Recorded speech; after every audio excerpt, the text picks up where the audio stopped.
Hey everybody, it's Chuck Barone on Tuesday, June the 4th, 2024. Another crazy day on Wall Street and in the world.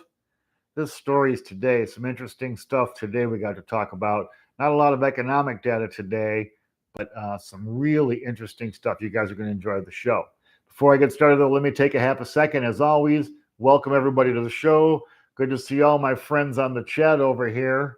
All the regular suspects. We got Salty and Attila and Donna and Wolf and Elevate and Ken Watts is on today. Sergeant Schultz, all the regulars who are up on this chat every day. My real dogs. I like these guys. They're there all the time. Fun, good people, and nice to see everybody as always, guys. Really, thanks a million for your support. It's so much appreciated. We got Big Smoke up. He's I loved his. They said, "Why did they call you Big Smoke?" He said, "Because I was smoking a cigar on a Zoom call." That's my man. I like that. All right. Anyway, let's talk about markets today, guys. There really was not a lot of economic data today. A little bit of earnings, and earnings are not coming in terrible. Just for a few companies, and the ones who come in terrible, they they get punished pretty bad. The interesting thing in today's markets, the Berkshire Hathaway issue. I was telling you guys that yesterday how there was a glitch in the New York Stock Exchange, and Berkshire Hathaway shares were selling for like $185 a share. They're ordinarily like $600,000 a share, 670 or six, just an astounding number. And some people actually, I thought it was a glitch where it was like momentary and then it was stopped. No, this was like for an hour and a half. People were actually buying Berkshire shares. One guy, his investment was a little less than $900. When they figured it out, it was over $3 million worth of shares he had. So now the New York Stock Exchange is going in, trying to unwind all these trades. What a freaking fiasco. But anyway, the market's rallying up. I mean, the stock market wants good news. They're getting the news they like as far as looking forward to more rate cuts. The odds of 2 rate cuts this year jumping up now more than 50%. I guess today we got the JOLTS report about the job openings, and that number is down pretty substantially. It was down to just over 8 million jobs, the lowest it's been in several years. So the market liking that, thinking jobs market's not so sizzling hot and easier for the Fed to cut rates. So stock market rally today, the Dow up 140 points, 38,711 for the Dow Jones. The NASDAQ up 128, 16,857 on the NASDAQ. The S&P up 7 points, 5,291 on the S&P. So the markets across the board up today. Good day for stocks. Good day for 401ks and schmuckatelli investment accounts. The bond market rallies on again. I think a lot of these numbers are being moved by futures. I don't really know how much demand there actually is in that bond market, but the bond market rallying on hopes now for this rate cut maybe being a little bit closer than they were hoping. So the 10-year drops 7 basis points, sitting at 4.33%. The 2-year falls 4 basis points, 4.77%. So they're both coming down pretty significantly. This is a bull rally in a bear market. Okay, now remember, when yields go down, prices go up, right? The teeter-totter, we talked about it. So it's the bond market actually, people buying bonds at these numbers, anticipating rate cuts. We'll see, guys. I think this bond market is still pretty weak right now. With the gigantic demand they're having on these auctions, you're going to see rates higher. This is just a temporary thing. No reason anybody to get excited. The dollar rallies up very small today, up just 9 basis points on the index, 104.14. I was worried yesterday it was going to go under 104. It's still pretty freaking close, with the dollar holding on by its fingernails. Precious metals, gold and silver today down, not a good day. Silver or gold falls $24.90, sitting at $2,326 for an ounce of gold. Silver falls $1.16, breaking under $30 per ounce, breaking my heart. $29.52 for an ounce of silver. I tell you guys, these prices are going to be higher by the end of the year, believe that. And this might be an opportunity if you got a couple of bucks extra, and if you got an extra $100, go get yourself a couple ounces, 3 ounces or a couple ounces, as much as you can get of silver. The gold's a little harder; it's a little more expensive. But if you have that kind of money, I really think you're going to see $35 silver. You're going to see $2,500 pretty easily gold, I believe. So govern yourself accordingly. Oil falling again today, guys, down another $1 per barrel, sitting at $73.21. Now it's right back comfortably right in the middle of that trough I've been talking about. I tell you guys, oil wants to be between $70 and $75. OPEC did not really respond, so it looks like we're back in that trough. Now we'll see if it kind of breaks out anyway, up or down. Bitcoin rallies up today, up $1,003 last time I looked, breaking back above $70,313 for Bitcoin. Let's see if it can hold it, man. If it can hold this for a while and maybe even build up above it, that would be strong. This silver thing, when you're seeing it under 30, that's just a confirm. Okay, guys, it's good. Theoretically, you're going to see the strength in silver. If it's back up above 30 quickly, that's real support then. If it has difficulty breaking back through it, going to be some difficulty with that. It'll be resistance. Same kind of thing with Bitcoin now at 70,000, okay? If it can hold 70,000 and build on it, that 70,000 now becomes support to bounce off if it comes down a little bit. Interesting times in these markets. Okay, let's talk about news today. So FDIC comes out today. I'm reading this article. They admit to 63 problem banks. And when they call them problem banks, you know what that probably means is they're dead banks walking. They just haven't figured out how to liquidate yet. 63 banks. And right now, FDIC banks, sitting on $517 billion freaking dollars in unrealized losses on their reserves.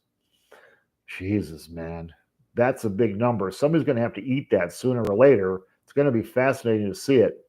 They said that higher rates killing these banks, obviously wiping out their real estate business. Mortgages are big for banks, and they make a lot of profit on mortgages. Plus, not only do they hold treasuries, they hold real estate bonds, Fannie, Freddie stuff, right? All that stuff in the crapper. So they said the higher rates, real estate problems, killing small banks, especially the 63 that are considered a problem. The good news is those banks are all really small banks, a total of only $82 billion in assets. So it's not a huge problem yet, okay? But what it does is it foreshadows and points to real weakness that you're going to see in the bigger banks. Because once you get to the regionals, they're not even talking about, commercial real estate losses at regionals. They're talking about, the bigger banks have bigger reserves, so they're the ones that are eating a higher percentage of these unrealized losses. So the whole banking system, a little bit cloudy right now, in my opinion, at least. Be careful if you're owning bank shares, if you're in the financials, be careful now, because what happens is that if that changes, it's going to change quickly. There'll be the straw that breaks the camel's back, ba-boom, and then there'll be the panic. So be careful if you're owning those kind of shares in your portfolio, right? But like I was saying, it's not a huge problem right now, but it points to bigger problems coming up in the banking system down the road. Unrealized losses actually rose by $39 billion in the fourth quarter due to big declines in real estate bonds. It's going to be fascinating to see who gets to eat this $517 billion. So what do banks do? What do you do if you're a bank there? You hold these bonds to maturity, so you won't lose principal, but you're going to lose a lot of money because these bonds have no real return. The yield on them is minuscule, and you could be earning 4%, 5%. You see these numbers on treasuries now, right? Short term over 5%. So that's losses, even though it's a little technically not. But when you could be making money and you have these assets and you're not making money, well, anyway, it's going to be fascinating. So they're just going to hold them in maturity, I guess, is what they're going to do. But so $517 billion in dead money, man. And that's basically money out of the economy that's dead, not doing anything, right? Crazy. Now, the good news is if 4%, well, good news for us, bad news for these banks. Check it out. 517 billion. If you only were making 4% on that, that's $20 billion. That's what they're looking at. So thank God the banks can charge late fees still. Got to make up that 20 billion somewhere, right? Just this other one. That's the one I want to spend a little time talking about today. But this one's the best. Now, this hasn't to do anything with finance. Hey, JC, my man, how are you? This is not a finance thing like a banking thing or anything else. But these frickin' Congress people we got in this country, they are just so freaking crooked, disgusting, nasty, thieving bastards. Listen to this shit, guys. You remember last year, I talked about it on the show, that Congress, they feel like they're living in poverty. I guess their salary is $180,000 a year. They don't feel like they can live on that money because, they have to have a household back home and a place in D.C. and blah, blah, blah. It's expensive, blah, blah, blah. Hey, you wanted the job, buddy. You spent a fortune to get it. Now you're saying you don't want it. Anyway, they didn't want to give themselves a gigantic raise, right? Because it looks bad when everybody's sucking it up and they're making 180. Now they're going to bump it up to what? 200, 250, what? So what they did was they passed this new rule where you could be reimbursed for living expenses, for food, for, your residence, for, stuff that typical living expenses. They can be reimbursed for this stuff, right? Talked about it on the show. So rather than passing a raise for themselves, they passed this reimbursement thing. Amazing program. You don't even have to. You just have to make a list. You don't even have to provide receipts proving you spent this money, right? Well, the numbers came in. Listen to this, guys. 300 of the 438 Congress people claimed for reimbursements. A total of those 300, 5.2 million freaking dollars. You gotta love this, man. So the idea being now, okay, you work at the company you work for, and you get your salary, and you don't have to spend your salary on your living expenses at all, because now you can just charge those and be reimbursed by your company, i.e. us, the dumbass taxpayers, and you get to just be reimbursed for your living expenses. Man, these people are so shameless, so lame and horrifying. Matt Gaetz, number one king of crooks in this program and others, okay? Matt Gaetz was reimbursed 10 grand for food for himself. What is this guy eating, man? $10,000 reimbursement for food, and he also was reimbursed over $30,000 for lodging. Must be nice, Matt Gaetz. 300 of these Congress critters applied for it. So the average per person that applied, because with 5.2 million, it's pretty simple to do the math, right? $17,400 per person. So now it's like basically you're making 180,000. It's like giving yourself a 10% raise. I wonder if they're even considering that taxable income. Man, what a hustle, what a scam. They just are shameless about it. Hopefully there's enough of us pissed off about it, because it was just, They just think we're stupid, guys. And they just believe now that because the red team's met at the blue team and the blue team's met at the red team and, this bleepity beepity boppity bullshit, they got us into the weeds on a bunch of meaningless crap. Well, at the same time, they're giving themselves $5.2 million to divvy up. Have you ever heard of that before? Anywhere? Ever? Just give yourselves a raise and pay your friggin' bills. You can't have an open-ended reimbursement system where you can just make up some bullshit. In the article, they were saying one of the Congress people, they were telling her staff was working up the numbers. They said $1,738, but she said, just round it up to round up everything to 2,000.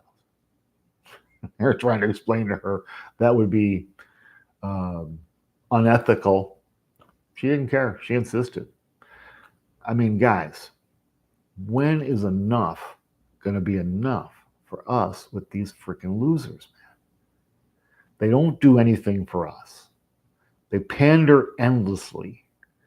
They cater to the wealthy to make sure they get their wealthy. Don't pay taxes. No, we can't tax them because, you could be a billionaire someday. And you wouldn't want to pay. Cut the shit. And on and on and on the madness goes, guys. It comes, I get to be like,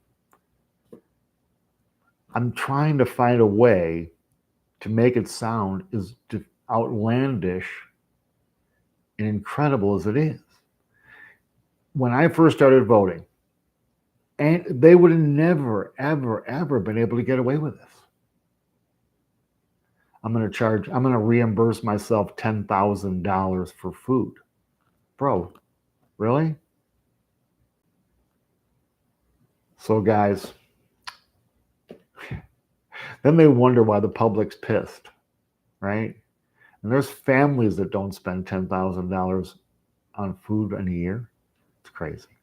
Anyway, guys, that's it for the day. Let's cut it short a little bit today. Tomorrow we'll start getting a little more data, a little less crazy friggin' Congress to complain about. Hopefully that's a story that'll blow up, and the people will come to see what kind of fools they're being played for, because that's what they're doing to us, guys. They're playing us for fools. Crazy times. Anyway, that's it for the day. Please hit the like button or the thumbs up, guys. It changes the algorithms around. It gets our video out there in front of a few more faces. We really could use it.